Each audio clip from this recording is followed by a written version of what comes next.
Our final program of the day is the Stanford Cardinal. The Cardinal are led by Clark and Elizabeth Nelson, Director of Baseball David Esker in his 8th season. Coach Esker is joined today by junior right-handed pitcher Matt Scott and junior infielder Jimmy Nati. The Cardinal went 22-33 last year and finished 8th in the Pac-12 conference. Coach Esker, if you want to start us off with an opening statement about your team in the fall leading up to 2025. Yeah, like everybody, we've got the preseason optimism of a new year starting, and but we're generally excited about this year's club. We return almost every inning of pitching from a year ago, and we lost a couple field players, but returned almost all our at bats as well. And that, in addition to some arms that have come back to health and back to us this year, in addition with a really a great freshman class that we're really excited about. So excited about this year. I thought last year was, going into the year, we knew it was going to be an investment in time and an experience with a group that was virtually almost everyone was untested without a whole lot of game time experience. But we not unexpected on my behalf in the sense that we lost 9 players to the draft. We lost a couple kids to the portal. It was just a lot to replace. And at the end of the year, I thought that our tournament showing was more indicative of the type of team we could put together and kind of the excitement that we are building upon this year. Obviously, with Matt Scott, who's on the call, being our Friday starter, and Jimmy Nati will be a main member of our infield and middle of our order lineup. With some pretty exciting additions, and I know everyone's excited about the addition of Rentaro Sasaki to our batting order, but around him, it's Charlie Som is back as a senior and just looked fantastic, and will take over the reins for Malcolm Moore. Probably my most difficult assignment is how to configure an infield with about 5 or 6 shortstops in the program that we have running around, and what's going to give us our best defense. But Trevor Haskins is back, who played shortstop from a year ago. Timo Becerra finished the year at shortstop 2 years ago for us. Charlie Bates is an exciting freshman, and then obviously Jimmy Nati figures in that mix to play on the infield for us, coming over from first base last year. But some exciting freshmen names like J.J. Moran, who's a good-looking third baseman, corner infielder. Tatum Marsh, who's an outfielder, who's going to make it real difficult to not play as a freshman. And again, returning outfielders like Court McDonald, who was our leading hitter from a year ago. Brady Reynolds, who got a majority, and if not most of the time last year in right field. We look to be improved at a number of positions, but also with some freshmen pushing for time. And if they fight their way in the lineup, or some new names fight their way in the lineup, that's going to be good for us, because that means they've won the job over somebody who's got experience and has some talent. So I think the competition within the program is pretty high. And whatever lineup we start off the season with, I think waiting in the wings is some pretty quality players that will keep pushing for playing time. All right, we'll open it up for questions for Coach Esker and our student athletes. We'll start with Brian Davis. Go ahead, Brian. Hey Dave, uh yeah, but so now it's the ACC's the new conference. How you guys going to prepare for ACC play this year? Going to be a lot of road trips across the east of the Mississippi. Same thing like Cal Berkeley, and how you guys going to prepare? I know there've been some history between Stanford and Florida State.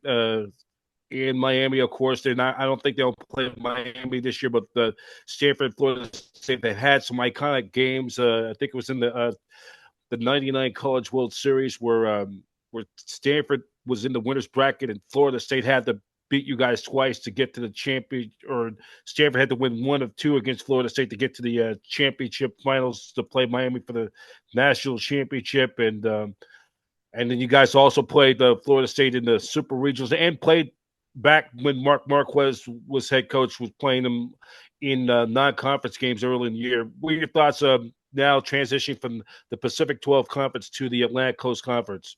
Well, we're embracing it. It's going to be a huge challenge. What I tell my team, it's like it's like traveling to a road super regional every weekend, right? I mean, every road series is going to be kind of super regional quality. And if we get to that point in the season, we're going to be well prepared.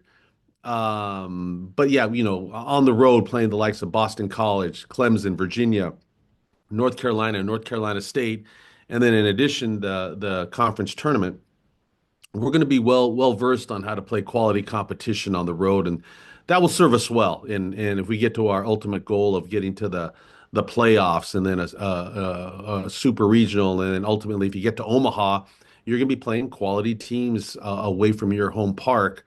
That being said, there's going to be some interesting matchups right here at Sunken Diamond that no one has seen before. Stanford versus Notre Dame, Stanford versus Duke, Georgia Tech, Wake Forest.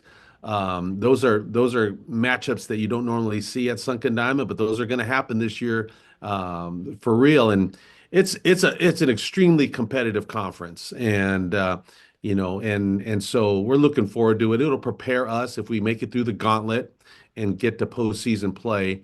I think we're going to be prepared for that. But we've known that in our lifestyle for the last forever. The Pac-12 or the six pack or the Pac-10, whatever conference it was going to prepare you for postseason play. So it's a little different with the amount of miles that we're going to travel to play, but it's something that we've got to embrace. There's no room for complaining or bemoaning the fact that there's some travel involved. We're going to be ready. We're going to be ready to play high level competition at the next level if we do our job and win enough ball games to get to postseason play.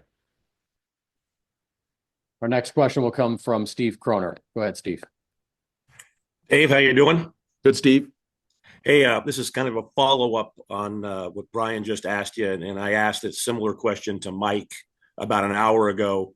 What do you think is the bigger challenge, the travel or the depth and the level of talent in the ACC? Well, one is it's kind of uncharted territory, right? I think all of us, Mike and myself and Cal and Stanford, we're not averse to making one trip, at a distance to play some good competition. We're both staring 5 trips at a distance to play some good competition, and that you don't know, and we're making accommodations too. We're going to do our best, which is a challenge. We're leaving a day earlier than we normally would on a road trip. We leave on a Wednesday instead of a Thursday. So there's some challenges that are there that we're going to try to do our best, that we're ready physically come game one. It does make it a challenge academically with some of our students in the month of May, but that's that's what we've signed up for. That's something that going to a new conference has brought with it, and we're just going to have to adapt. And our kids are resilient, and they've done a great job. And our kids always do a great job in the classroom. So it's going to be a challenge and something that we're going to have to probably afford for on the road with maybe some little extra study time possibly. And but yeah, the travel is going to be new ventured waters for us. And but the competition is stiff, right? I mean, it's a 16 team quality conference, and then you put a tournament at the end of the season. In addition to that, it's going to be a big challenge. Who's one or two guys? I think you sort of mentioned in your intro, but I'll have to follow it. I mean, that maybe Stanford fans don't know of, either guys who are freshmen coming in or haven't gotten a lot of playing time in the last year or two, who come the middle of April, they know who those guys will be. Well, I think they've been the players that possibly been waiting in the wings themselves for an opportunity. Charlie Som, who's been the catcher behind Malcolm Moore for the last couple of years, but last year he stepped out and became our designated hitter and was sitting right in the middle of the order. But it's his job behind the plate now, and he's the one who's going to be, since our pitching is going to be such an important part of our team, he's going to have a hand in it both offensively and defensively. His ability to handle our staff is going to be a huge part of our performance. So I'm looking for Charlie to come out and play like a senior and play with, have his best season. And then, again, the shortstops that we're going to probably try to run out there, whether it's Jimmy Nati or Charlie Bates, who's a young freshman from Palo Alto High School, has just got a lot of talent, is an exciting player. but Timo Becerra and Trevor Haskins, those will be cornerstones. And then obviously Rintaro Sasaki, right? Yeah. He enters our lineup, and I know a lot of people, expect him to probably jump out there and be dropped on a college baseball's diamond and hit immediate success. But I do warn everyone, it's difficult to be a good freshman. It really is. I mean, it's hard to find your way immediately on the diamond. I think we feel confident if anyone can, he can.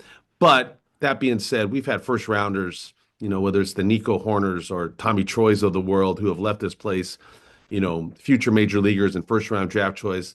And their journeys don't always start on that on immediate, ascent to stardom. Sometimes it's a journey that sometimes there's some adversity there, and there's a learning process, a learning curve, and then they get to their ultimate destination, which is just tremendous performance because of their talent.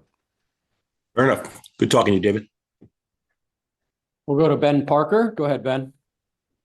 Hey, David. Hope you're doing well. Hey, Ben. Nice seeing you. I just kind of want to get your thoughts on the bullpen and how do you feel that particular aspect of your team is shaping up for this year?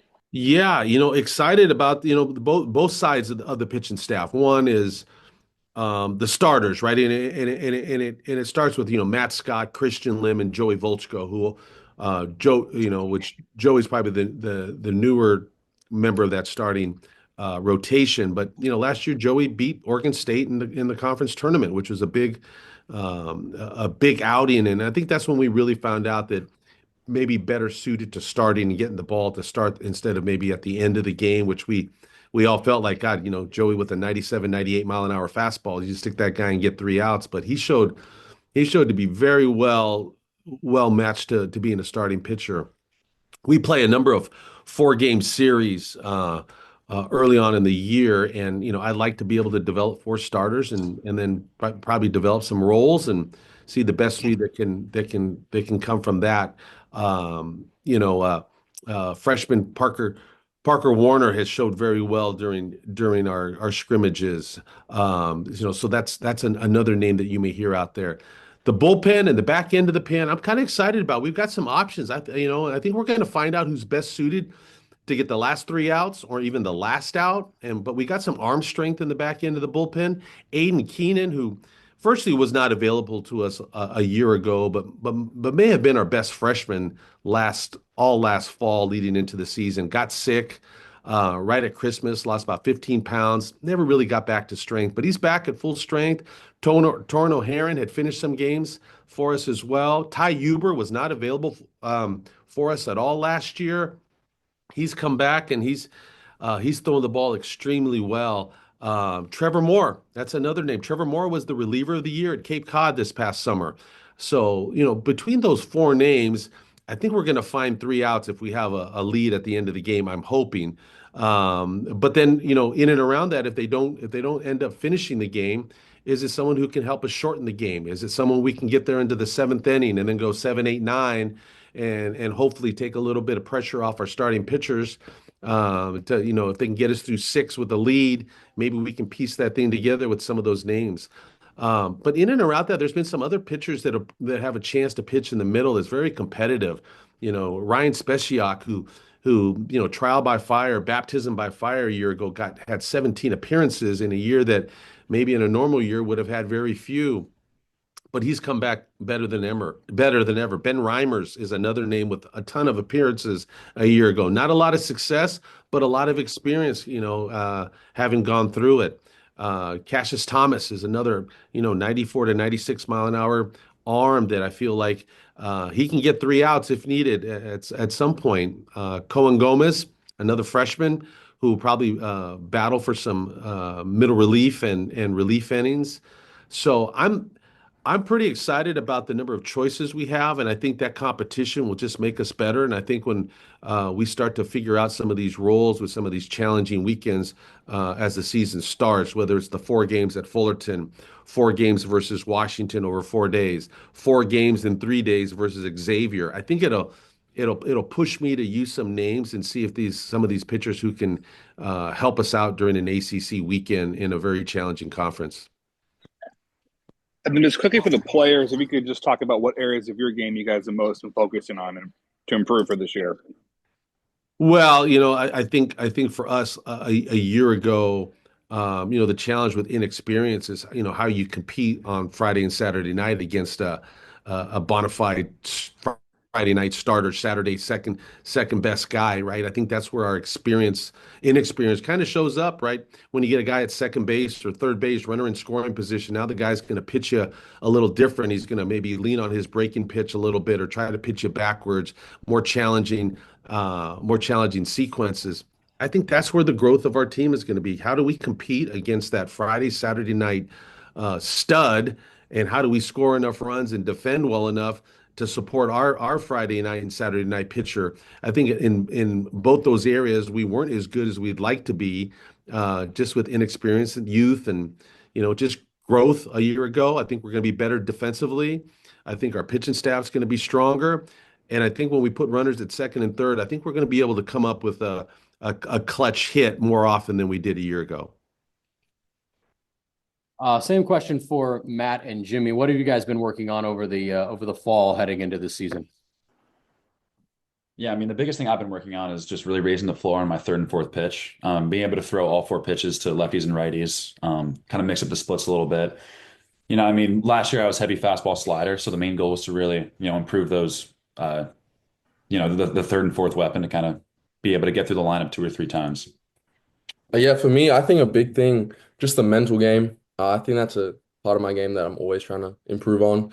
I think in the fall, I tried to do a very good job of that, find a routine, and then just try and step into that role as being a leader, making everyone else around me better. I think that's how our team's going to keep getting better. Our inner squads have been super competitive, super fun, very chirpy as well. And Esky always talks about, if you can fight with your brothers, you can play with them and love them. And it's been a big goal of ours this fall and this winter. And yeah, we're looking really good, looking ready to go, and we're counting down the days now for first pitch.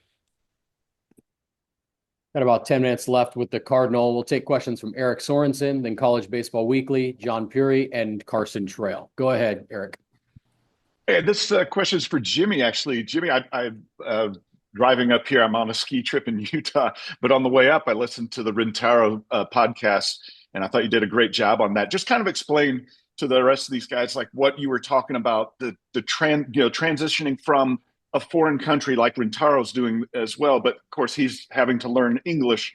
But just even yourself, how difficult it was transitioning from coming from Australia and coming all the way to the States to play college baseball. Uh-huh. Yeah, it's a challenge for sure. It's not easy leaving your family across the other side of the world with the time difference and everything. I've had to become very independent, but Stanford, all the coaches, all the teammates have welcomed me in with loving arms, and I got a family out here now, which is awesome, and I love and appreciate everyone for that. But just a lot of experiences happened over the last 2 or 3 years that has made me who I am today.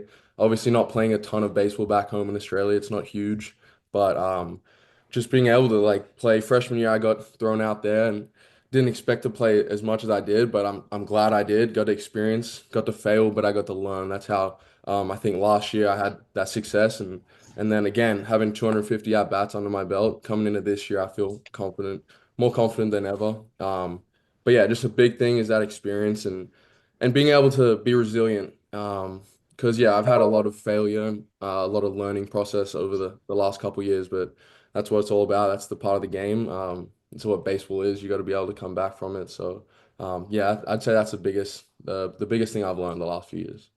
And what have you done to help Rintaro yourself since you went through that experience? What have you done to help him out? I'll just try to be a shoulder for him to lean on. He's At first, he was kind of struggling when he first came in.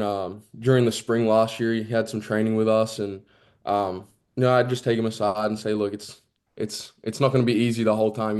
It's going to come ups and downs, ups and downs." And I think it took him a little bit to get comfortable, but when he did, he's unbelievable. It's fun to watch. Even at training the other night, like he didn't have his greatest showing, and I kind of said, "Hey, man, like it's tough. We make training hard so that the game's easy."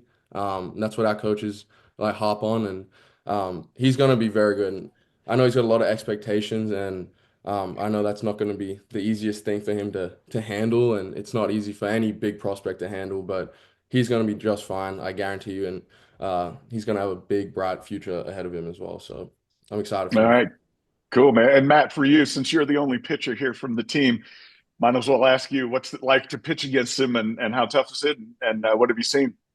Yeah, it's fun. I mean, we always try to challenge each other. He had his first live appearances the other day, and the goal was really just to see what he can do. I mean, my first at bat, I was like, I'm going to challenge him with three fastballs, kind of see what he can do. And I mean, his at bats, regardless of the result, are just very impressive. It was his first time seeing live in a long time, and whether it's just poking the ball to left field or just he's had a couple home runs. It's very impressive. He's a tough out, and even when he doesn't have the success he wants on the field result wise, it's still a very tough at bat, and it's difficult to get him out. Great, thanks, you guys. Appreciate it. Thank you. We'll go to College Baseball Weekly. Coach, how you doing? Good, good. Good. Stanford is not new to this. You guys have always had a great program. College World Series appearances 2021, 22, 23. I know you guys are going to the ACC now. Very tough conference, but you guys are used to, obviously tough competition and good competition. But you joked a little earlier about the word gauntlet. What do you think about early in March, going to Chapel Hill one weekend and then going to Durham, the very next weekend? I can't remember which one you go to first, but I mean, you're probably flying to the same airport. But how about that? A weekend series at Duke and then another weekend series, against UNC. I mean, college, World Series contenders, right off the bat. Yeah, right. I mean, I think UNC World Series, and then Duke was might have been the super regional a year ago, and but certainly in the last 2 years, and again, playoff caliber teams, and we're going to get playoff caliber teams on a weekly basis. But I think we've lived that life before in the pack, right? I mean, when you got UCLA, USC, Arizona, Arizona State, you're playing quality baseball clubs, night in, night out. I think it'll be interesting to see how, a little West Coast, East Coast, maybe style of play, and see how it meshes and what's different about it. Maybe it's not different at all. Some of the parks that we're going to get a chance to go play at.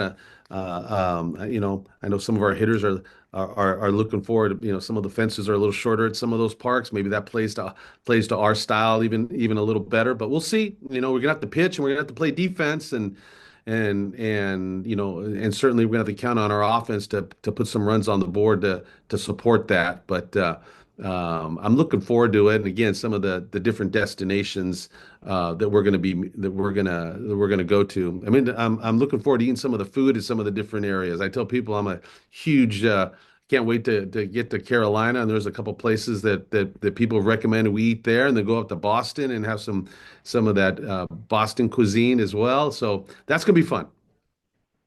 Yeah, definitely get you some lobster while you're in Boston. And some Right, great right. barbecue in Carolina for sure, man. And two, Matt, I want to ask you, how excited are you? Coach talked about you being Friday night. How excited are you to walk out on the mound, in a Chapel Hill on a Friday night? I'm very excited. I mean, it's going to be a huge challenge for us. I think we're ready to embrace it going across the country. And, personally, I'm very excited to travel to the East Coast. I'm from the East Coast, so my parents can come to a lot of games. So, I mean, it just means way more for me, kind of being able to throw in front of my friends and family. Like you said, the Boston College series is going to be incredible. I live 2 hours from there, so I mean, I'm excited to take the field regardless of where we're at. Whether we're home or away, and it's just going to mean that much more being able to play in front of my family. Awesome. And for uh,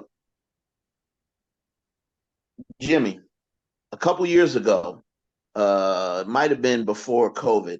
I believe when David Pierce was still at Texas, he had a pitcher. He was from Australia. Now, we have seen in college football a lot of the punters and kickers are coming over and playing college football. Would you say college baseball or baseball has grown in Australia too now? 100%. It's definitely grown. We saw that last year with Trav going number one. That's my best mate. We grew up together playing. The baseball community's grown a ton back home. Just it started super small, super niche community. And then I think people just started to realize, especially with Trav out here and myself and a few others, getting some success out in college baseball, that, like they realize that they can do it and people get a lot more confidence, start setting the goals for themselves. And then, just being out here with a little bit of luck, knowing the right people, coming out to some showcases. It's not easy, but if you really want it, you can do it. And I think that's been one of my goals as well, is to try and pave that way for other players back home in Australia. The more we can get out here, the better. It's been the best last couple years of my life, and it's definitely going to set me up for the rest of my career. And I just want other people, like my little brother as well. He's going to Oregon State in a couple years, so I'm super excited for him and some of my other friends back home about to come over. So yeah, it's pretty cool to see that the sport's growing and expanding. Yeah, you guys caught me off guard a couple years ago when you're in the World Baseball Classic. I'm like, okay, Australia got some players now. So, Coach, fellas, enjoy those road trips. Good luck in ACC. You guys have always been a phenomenal program. So I know the competition won't be a big deal, but those are some amazing atmospheres down there. Best of luck. Yeah, thank you. Thank you. We'll have time for maybe two more questions. We'll go to John Peary with the Stanford Daily and then finish with Carson Trail. Yep. Thank you so much. Coach Esker, I just have one question, for the sake of time. You've talked about how you have a wealth of choices when it comes to pitching, when it comes to assembling an infield with so many talented shortstops. My question is, you also have a wealth of players at first base, it seems. You have, of course, Rintaro Sasaki coming up, but also more senior players like Jake Sapien and let's see here. And you have Luke Lavin who can play first base. You have Brandon Larson, of course. So my question is, how are you going to handle kind of choosing who goes in first base? And are one of those players going to be more of a DH regularly? Thank you. Yeah, I think that's the move, is that if they earn their way into the lineup, that there's a DH role that we can use to get some at bats. And Jake Sapien's played a little outfield as well. So we're trying to find some different options for the best bats to get into the lineup. And you never know what could happen. We play 4-game series.